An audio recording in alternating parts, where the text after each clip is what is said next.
Yeah.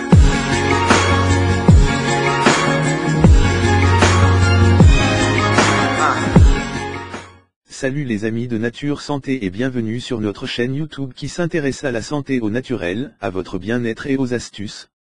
Avant de vous présenter le sujet d'aujourd'hui, je vous prie premièrement de vous abonner à notre chaîne Nature Santé et surtout d'appuyer sur l'icône en forme de cloche située à côté du bouton abonner afin de recevoir des notifications chaque fois que nous posterons une nouvelle vidéo en ligne. Si c'est fait déjà, je vais vous parler aujourd'hui de 6 questions que vous devez poser à votre gynécologue.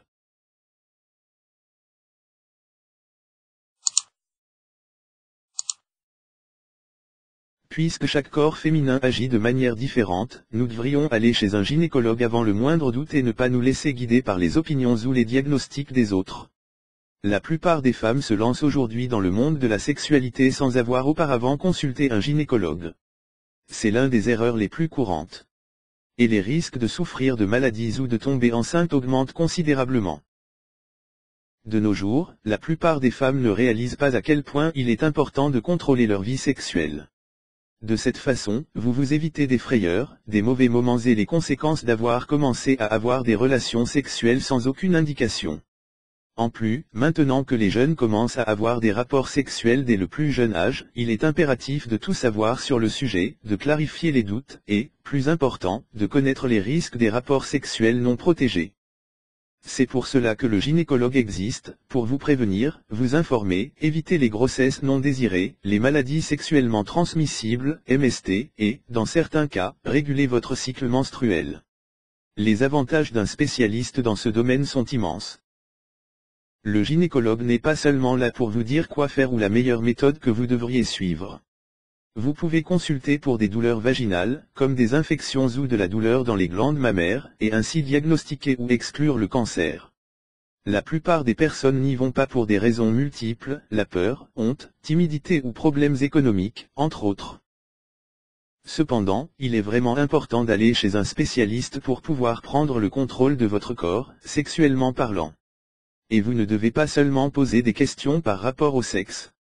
Les femmes ont généralement des préoccupations de toutes sortes, du cycle menstruel, des contraceptifs ou des pertes vaginales, aux méthodes pour tomber enceinte. C'est pourquoi nous avons créé une petite liste des questions que vous devriez poser à votre gynécologue, afin que vous ne manquiez rien et pour clarifier tous vos doutes. 6 questions à poser au gynécologue. Au moment d'aller à une consultation avec le gynécologue, vous devriez poser toutes les questions que vous avez, de sorte que vous pourrez parler de tout sujet qui vous concerne ou qui est pertinent pour votre santé. Rappelez-vous que, chez chaque femme, les symptômes et les conditions varient. Par conséquent, le gynécologue a comme mesure d'individualiser le diagnostic de chaque patient. Éliminez le tabou avec honnêteté et bien connaître les implications de votre corps. 1. Les contraceptifs oraux sont-ils efficaces ? C'est l'une des grandes peurs. Commencer une nouvelle méthode de contraception génère de l'incertitude, du doute ou de la peur. Jusqu'à récemment, la méthode la plus utilisée était les contraceptifs oraux, pilules. Maintenant, avec l'évolution de la technologie et de nouveaux résultats médicaux, il existe un grand nombre de méthodes à utiliser. Mais revenons à la question, oui, chez la plupart des femmes en bonne santé, ils fonctionnent et n'ont pas d'effets secondaires. Cependant, si vous n'êtes pas allé voir de gynécologue et que vous vous automédiquez, il est probable que cela ait des répercussions sur votre santé. C'est pourquoi la consultation est idéale, pour faire une vérification ou un examen général et éviter les effets secondaires possibles ou pire, l'inefficacité du produit. 2. Quels sont les avantages et les inconvénients du DIU et du diaphragme ? Le dispositif intra-utérin, DIU, est l'une des méthodes contraceptives les plus courantes, et aujourd'hui les femmes ont tendance à l'utiliser davantage. Cela ne nécessite qu'un contrôle gynécologique semestriel et aucune intervention de la part de la personne. Le diaphragme est une méthode barrière qui doit être placée avant les rapports sexuels, il doit également être barbouillé avec un lubrifiant spermicide, afin d'éviter une grossesse et de ne pas provoquer d'irritation dans le vagin. Son bon fonctionnement dépend du placement de la femme. Avant d'utiliser l'une de ces méthodes, il est préférable de consulter d'abord votre spécialiste et de recommander celui qui vous conviendra le mieux. Rappelez-vous que chaque corps est différent et que toutes les femmes ne réagissent pas de la même manière. 3. Qu'est-ce que la mastalgie ? C'est un symptôme que certaines femmes présentent. Il se réfère à une douleur légère, moyenne ou intense, des seins ou des glandes mammaires, avant et pendant le cycle menstruel ou pendant la grossesse. Bien qu'il soit fréquent que ces douleurs surviennent au cours de ces périodes, si la douleur devient très intense, il est nécessaire que vous alliez chez le médecin pour diagnostiquer et prescrire un analgésique pour soulager ces douleurs. 4. Les pertes vaginales sont-elles normales? L'écoulement vaginal est la sécrétion de liquide dans le vagin. Selon la couleur, blanc, jaune ou brun, il peut s'agir de quelque chose de tout à fait normal ou d'un signe d'infection ou de maladie. Ce flux n'est rien de plus qu'un ensemble de cellules mortes, de bactéries naturelles et de sécrétions muqueuses. Une femme moyenne produit 1 à 4 ml de volume quotidien, cela aide à humidifier, lubrifier et garder le vagin propre, donc il n'y a pas d'infection. C'est tout à fait normal que le flux soit blanc ou transparent.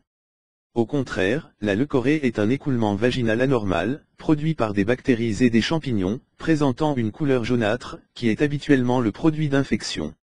Si le flux est brun ou y ressemble, cela signifie que la personne en question est déjà avant la menstruation. Si ce n'est pas le cas, il est recommandé d'aller immédiatement chez le gynécologue. 5. Comment puis-je tomber enceinte? Ceci est plus commun que vous ne le pensez. Il y a des couples qui cherchent depuis longtemps à concevoir et qui ne réussissent pas. C'est frustrant et exaspérant, nous le savons. Si vous et votre partenaire êtes l'un d'entre eux, il est important que vous vous rendiez à une consultation gynécologique, afin que vous puissiez écarter tout type de maladie ou d'infection. Vous pouvez être référé à un gynécologue, car environ 40% des couples infertiles répondent à un facteur masculin. Ces couples ont 10 à 15% de chances de concevoir. 6. Comment réguler mes menstruations? Un grand nombre de femmes ont des menstruations irrégulières, et cela arrive parce que le cycle menstruel n'est pas égal aux autres. C'est-à-dire qu'il est plus rapide ou plus lent que la normale. Le cycle menstruel est de 28 jours et commence à ovuler le jour 14, à partir du premier jour de la menstruation. Ce n'est pas considéré comme inquiétant ou dangereux, sauf si vous souhaitez tomber enceinte. Bien que vous commenciez à ovuler à la moitié du cycle, chez les femmes ayant un cycle plus long ou plus court, incontrôlé, il est courant de ne jamais atteindre une date précise. Normalement, le gynécologue prescrit un type de contraceptif qui aide à réguler le cycle. Ils sont généralement prescrits par voie orale, car ils aident à réguler le cycle plus rapidement dans les 28 jours correspondants.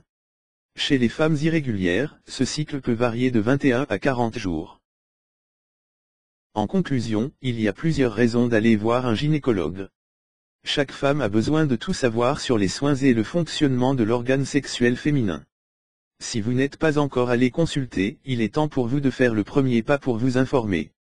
Clarifiez vos doutes concernant votre vie sexuelle, votre cycle menstruel, les maladies. Et faites un contrôle périodique de votre système reproducteur. C'est tout pour aujourd'hui. Si vous avez aimé cette vidéo, n'oubliez pas de la liker et de la partager avec vos amis. Et si vous êtes nouveau sur la chaîne, n'oubliez pas de vous abonner et d'activer la notification. À bientôt pour notre prochaine vidéo.